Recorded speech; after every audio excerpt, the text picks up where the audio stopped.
We're joined now by former US Deputy Assistant Secretary of State, Joel Rubin. Joel, welcome to the programme. Thanks, Laura. So just help our viewers in Britain and around the world explain how it is that things have got to such a point in Israel over judicial reform that the country's president says the protests are threatening to tear the country apart.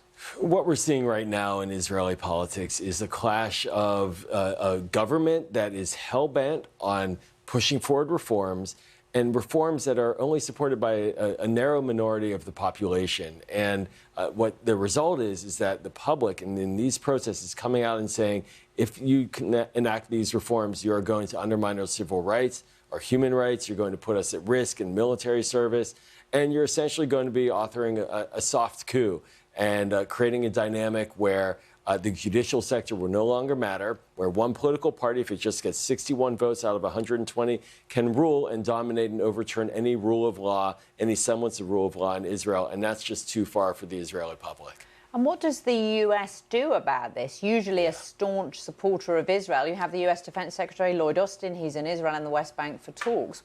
Is there any influence this administration can bring to bear? Well, you know, there is, because Joe Biden, he's very careful in not calling out Israel in public. And this is something that he has made a very central theme of how he engages Israel behind the scenes. But behind the scenes, the talks are tough. And recently, President Biden said that there needs to be consensus in Israel, which mirrors President Herzog's position that these kinds of reforms can't be enacted by a narrow minority.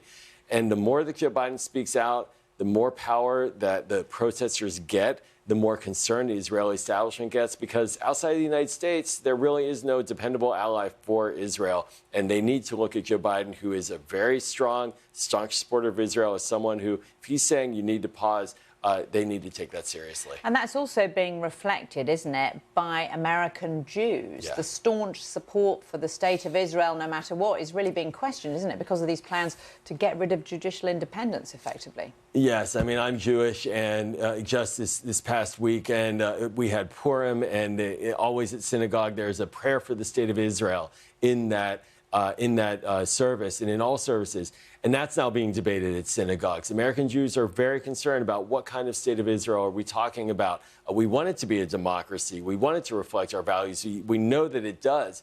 And so this is a deep, troubling moment for American Jewry and our relationship with Israel. Not that Jews don't want to have an Israel, but that Jews look at Israel as an ally of values. And if it moves into an autocratic dimension, that no longer reflects those values, and it causes deep concern for a community in American Jews that is one of the most liberal constituencies in the United States. Does Prime Minister Benjamin Netanyahu withdraw these controversial reforms of the judiciary, do you think, or does he dig in? Well, he has a personal self-interest in keeping these reforms moving because he is under indictment, under investigation. And the subtle problem here, that's not so subtle, quite frankly, is that it appears that he's pushing on these reforms to try to undermine the judiciary, to protect his own personal skin in not going to prison. And that motivation is a very significant motivation in continuing to move on to reforms, even if it causes the kind of chaos that we're seeing. Joel Rubin, thanks so much for that analysis. Thanks, Laura.